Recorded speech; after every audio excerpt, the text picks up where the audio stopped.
ආයුබෝවන්. 7 වන ශ්‍රේණිය භූගෝල විද්‍යාව. 4 වන පාඩම. ස්වාභාවික උපද්‍රව හා ආපදා. අද මාතෘකාව ආපදා අවස්ථාවකට මුහුණ දීම. ආදරණීය දුවේ පුතේ, පාඩමට පිවිසීමට මත්තෙන් මීට පෙර මෙම පාඩමට අදාළව ඔබ ඉගෙනගත් කරුණු කිහිපයක් නැවත මතක් කරගමු.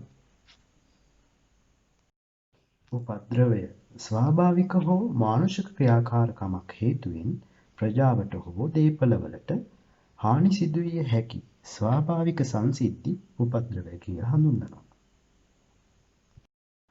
වර්ෂා කාලයකදී ගංගා පිටාර ගැලීම, සුළඟට ගස් කඩා වැටීම, භූමිකම්පා ඇතිවීම, හඳු නා යාම වගේ දේවල් පරිසරය තුළ නිරන්තරයෙන් ස්වාභාවිකව සිද්ධ වෙනවා. ආපදාවය අප ජීවත් වන භෞතික පරිසරයේ නැත්නම් ස්වාභාවික පරිසරයේ වරින් වර ඇතිවන වෙනස්කම් නිසා ප්‍රජාවට නැත්නම් අපිට හෝ දේපළවලට විනාශකාරී බලපෑම් ඇති වෙනවා. අන්න ඒ බලපෑම් වලට අපි කියන්නේ ආපදා කියලා. මෙමගින් අවුරුදු පතා විශාල මිනිස් ජීවිත සංඛ්‍යාවක් අපට අහිමි වෙනවා වගේම නිවාස, ඉඩකඩම්, යාන වාහන, මාර්ග, විදුලිය, නල ජලය වගේ යටිතල පහසුකම්ත් ඒ වගේම වගාබිම් වගේ දේවල් අපිට අහිමි වෙලා යනවා.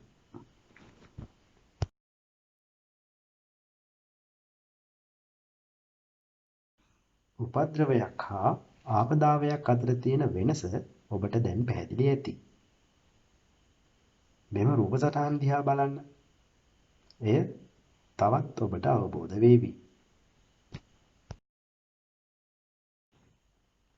අප රටට බලපාන ස්වාභාවික ආපදා කිහිපයක් පිළිබඳව අපි නැවත මතක් කරගමු. ආපදා සිදුවෙන්න භෞතික මෙන්ම මානුෂ ක්‍රියාකාරකම් බලපානවා. සමහර ආපදා තියෙනවා ස්වාභාවික හේතු නිසාම සිද්ධ වෙන. උදාහරණයට ගත්තොත් සුලිසුළං, අකුණු සැර, සුනාමි, භූමිකම්පා වගේ. නමුත් මිනිස් ක්‍රියාකාරකම් හේතුවෙන් ඒ ආපදා වලින් සිදුවිය හැකි හානි වැඩි වෙනවා. නැත්නම් අපි කියනවා තීව්‍ර වෙනවා කියලා. නිසි ප්‍රමිතියකින් තොරව ඉදිකරන ඉදිකිරීම්, පහත් බිම් ගොඩ කිරීම, කඳු කපා දැමීම, ගස් කපා දැමීම වැනි ක්‍රියාවන් නිසා මෙම ආපදාවල තීව්‍රතාවය වැඩි වෙලා තියෙනවා. ආපදා වැළැක්වීම අපහසුයි. ඒ නිසා සිදුවන හානි අවම කර ගැනීම වැදගත්. හානි අවම කරගන්න ආපදාව හඳුනාගෙන ඊට සාර්ථකව මුහුණ දෙන්න ඕනි. ආපදාව කළමනාකරණය කර ගැනීම මෙහිදී වැදගත්ම කරුණක්. ආපදා කළමනාකරණය. ආපදාවකින් සිදුවන හානිය අවම කර ගැනීමට හා ඒ සඳහා ශක්තිමත්ව මුහුණ දීමට හැකිවන පරිදි අපගේ වටපිටාව, පරිසරය සූදානම් කර ගැනීම ආපදා කළමනාකරණය කියලා සරලව හඳුන්වන්න පුළුවන්. ආපදා කළමනාකරණයේ මූලික අවස්ථා 3ක් තියෙනවා. අපි ඒවා හඳුන්වනවා ආපදා කළමනාකරණ මූලිකාංග කියලා. පෙර සූදානම, ආපදා අවස්ථාවේ ක්‍රියාත්මක වීම, ආපදාවෙන් පසු අවස්ථාව. පෙර සූදානම. ආපදාවයක් ඇති වෙන්න කලින් ඒ පිළිබඳ හොඳ විමසිල්ලකින් සිටිය යුතුයි. තොරතුරු අවබෝධ කරගනිමින් ඒ සඳහා සූදානම් වීම වැදගත්. ගම් වතුරක් ඇති වෙන්නේ කොහොමද? නායෑමක් ඇති වෙන්නේ කොහොමද? අකුණකින් හානි සිදුවිය හැකි අවස්ථා මොනවද? භූමිකම්පාවක් ඇති වුණ අවස්ථාවක ක්‍රියා කරන්නේ කොහොමද? මෙන්න මේවැනි අවබෝධයක් තබා ගැනීම ඉතාම වැදගත්. අවදානම් කලාප හඳුනා ගැනීම හා එම ස්ථානවලින් ජනතාව ඉවත් කිරීම. උදාහරණ ශීඝ්‍ර බෑවුම් සහිත කඳුමුදුන් නැති ප්‍රදේශවල නායෑමේ අවදානම වැඩි. ගංගා නිම්න දෙපස ගං වතුර ඇතිවීමේ ප්‍රවණතාවය වැඩි. ආපදා සිදුවන ස්ථාන සිදුවිය හැකි කාල සීමා ගැන ජනතාව දැනුවත් කිරීම. උදාහරණ ඊසාන දිග මෝසම් වර්ෂාව සක්‍රිය වන දෙසැම්බර් පෙබරවාරි කාල සීමාව තුළ මහවැලි ගඟ ආශ්‍රිත ප්‍රදේශවලට ජල ගැලීම් ඇතිවිය හැකි. නිරිත දිග මෝසම් වර්ෂාව සක්‍රිය වන මැයි සිට සැප්තැම්බර් දක්වා කාලය තුළ ශ්‍රී ලංකාවේ කළුගඟ, ගින්ගඟ, නිල්වලා ගඟ ආදී ගංගා ආශ්‍රිත ප්‍රදේශවලට ගං වතුර තත්ත්ව ඇතිවිය හැකි.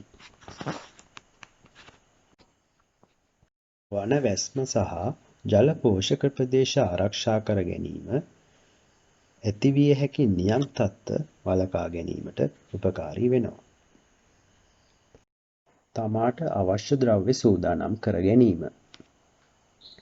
ආපදා අවදානම සහිත ප්‍රදේශවල ජනතාව සෑම විටම ආපදා මල්ලක් තබා ගැනීම වැදගත්. එම ආපදා මල්ල සඳහා බෙහෙත් හේත්, විදුලි පන්දමක්, කුඩා ළමුන්ගේ අත්‍යවශ්‍ය ද්‍රව්‍ය, සනීපාරක්ෂක ද්‍රව්‍ය, වටිනා ලියකියවිලි, රත්තරන් බඩු, හැඳුනුම්පත, අධ්‍යාපන සහතික, කුඩා ගුවන් විදුලි යන්ත්‍රයක්, ජලය හා වියලි ආහාර, ඉටි පන්දමක්, ගිනි පෙට්ටියක් වැනි අත්‍යවශ්‍ය භාණ්ඩ කිහිපයක් එකතු කරන ලද මල්ලක් තබා ගැනීම ඉතාම වැදගත්.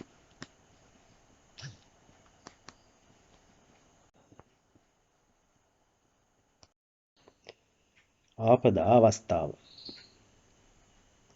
ආපදා අවස්ථාවේදී ක්‍රියා කරන ආකාරය ඉතාම වැදගත්. ඒ අනුව ක්ෂණිකව ප්‍රතිචාර දැක්විය යුතුයි.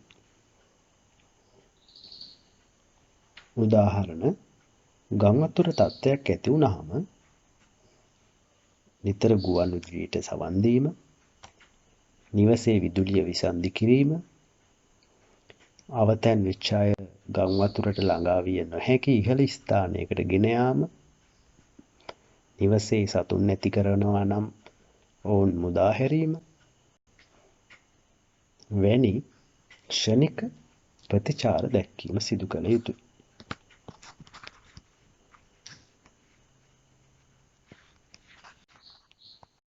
මෙම හදිසි අවස්ථාවකදී ආබාධිත අය, කුඩා ළමුන්, ලෙඩුන්, වයසක අය ගැන වැඩි සැලකිල්ලක් දැක්විය යුතුයි. වෛද්‍ය ප්‍රතිකාර අවශ්‍ය පිරිස් ඉන්නවා නම් ඔවුන්ට වෛද්‍ය ප්‍රතිකාර ලබා දිය යුතුයි. ආපදාවේ හානිය තක්සේරු කිරීම. ආපදාවේ සිදුවීමෙන් මිනිස් ජීවිත හා දේපළවලට සිදුවී ඇති හානිය පිළිබඳව දළ අවබෝධයක් ලබා ගැනීම ඉතාම වැදගත් වෙනවා. අන් අය පිළිබඳ මෙන්ම තමන් ගැනද වගකීමෙන් කටයුතු කිරීම සිදු කළ යුතුයි. ආපදා අවස්ථාවේදී ලබා ගන්නා ආහාර පානවල සෞඛ්‍යාරක්ෂිත බව තහවුරු කර ගැනීම එම ආපදාවට ලක් වී අසරණ වී සිටින ජනතාවගේ සෞඛ්‍ය සම්පන්න බව ආරක්ෂා කිරීමට උපකාරී වෙනවා. ආපදාවෙන් පසු අවස්ථාව. නැවත යථා තත්ත්වයට පත් කිරීම. ආපදා තත්ත්වයේ හේතුවෙන් කැඩී බිඳී ගිය නිවාස, ගොඩනැගිලි මහා මාර්ග, විදුලිය වැනි පහසුකම් නැවත පිළිසකර කර දීම. හානිය අවම කිරීමට කළ යුතු කාර්යයන් සිදු කිරීම. ආපදාවට ලක් වූවන්ගේ මානසික හා කායික සෞඛ්‍ය ඉහළ නංවාලීමට විවිධ වැඩසටහන් ක්‍රියාත්මක කළ යුතුයි. ඒ සඳහා ජනතාව දැනුවත් කිරීම සිදු කළ යුතුයි. උදාහරණ. සුනාමි ආපදාවෙන් පස්සේ වෙරළ ප්‍රදේශ සංරක්ෂණය සඳහා විවිධ ක්‍රියාමාර්ග ගත්තා. වෙරළ ආශ්‍රිතව නිවාස සෑදීම සීමා කිරීම, ගල් වැටි දැමීම, වෙරළබඩ ශාක නැවත සිටුවීම වැනි ක්‍රියා ඒ සඳහා ක්‍රියාත්මක කෙරුණා. පුනරුත්ථාපනය සහ ජනතාව දැනුවත් කිරීම. ආපදා තත්ත්වය හේතුවෙන් අඩපණ වූ සාමාන්‍ය ජන ජීවිතය නැවත යථා තත්ත්වයට පත් කිරීම සඳහා කටයුතු කිරීම වැදගත්. ඒ සඳහා ආරක්ෂිත ස්ථානවල කැඩී බිඳී ගිය නිවාස නැවත සකසා දීම, ඔවුන්ගේ රැකියා අවස්ථා නැවත ලබා දීම වැනි කටයුතු සිදු කළ හැකියි.